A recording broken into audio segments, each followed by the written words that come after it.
In this video, I am going to be showing you how I dealt with this tricky limits question. So it says the limit of as x tends to 2 of x cubed plus 5x squared minus 4x minus 20 divided by x minus 2. So as always, the first thing I will try is try to substituting x for 2 into the equation to see. But from here, I see that if I put 2 here, for example, 2 minus 2 is 0. Anything divided by 0 is undefined. Doesn't make any sense. So I see that that's not going to work. So I have to try something else. But what I want to do here is I don't want to use any advanced rule. I just want to use algebraic manipulations, factoring, to try to see if I can solve this problem. Now, there are other ways you could solve this problem. For example, as a commenter mentioned in my last video, that you could use L'Hopital's rule. That is correct. You could use L'Hopital's rule. But I want to teach you how to use the teach you from basics. So I don't want to start with the L'Hopital's rule just yet. I want to see if I can use simple algebraic manipulations to solve the problem. So let's see how I can do that here.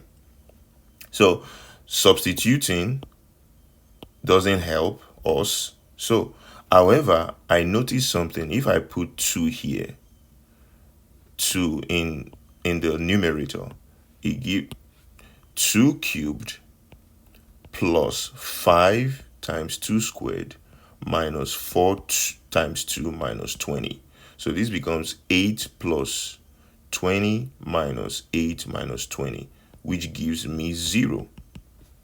Now, this will have given me 0 over 0, which makes no sense. But I can use the fact that putting 2 in the numerator gives me 0.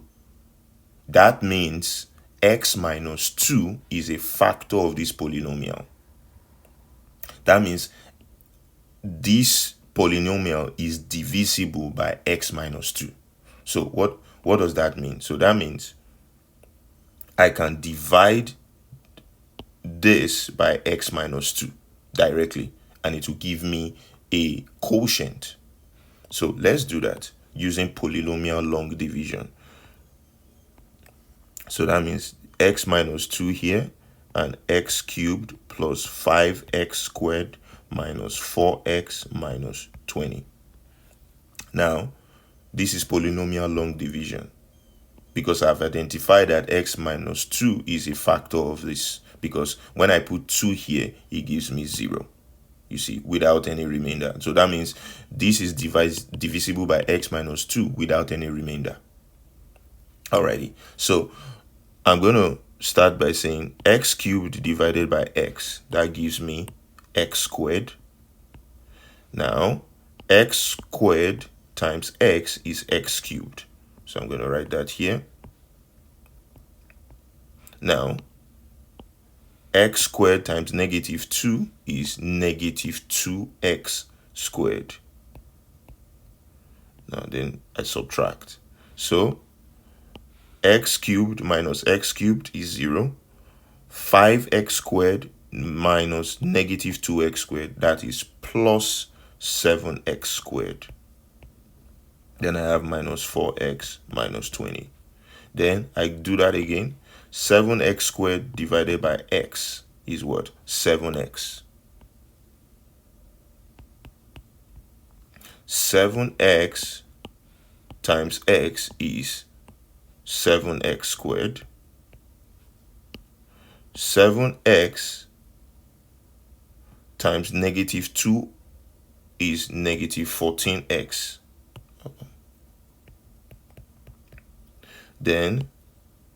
Then I subtract again. 7x squared minus 7x squared is 0. Negative 4x negative 14x is what? Is 10x minus 20. Now 10x divided by x is 10 plus 10. Now 10 times x is 10x. 10 times negative 2 is negative 20. Then I subtract 10x minus 10x is 0. 20 negative 20 negative 20 is also 0. So no remainder here. So x cubed plus 5x squared minus 4x minus 20 divided by x minus 2 equals to x squared plus 7x plus 10. So this could be interpreted to mean limit x to 2 of x squared plus 7x plus 10, because that's what we got from the result of the division. Then I can now try putting 2 again, substituting x equals 2 into this equation. So that gives me 2 squared plus 7 times 2 plus 10, which is 4 plus 14 plus 10, which is 18 plus 10, which is 28. And that gives me this answer. So this has shown you that you could, even if you don't know the advanced rules like the L'Hopital's rules, you could use algebraic manipulations, polynomial long division to find the solution to limits. All right. I hope this has helped improve your skills in solving basic limits. If you found value from this video, make sure you subscribe so that you can get more videos like this that teach you about the basics of limits. And I'll see you in the next video. Thank you.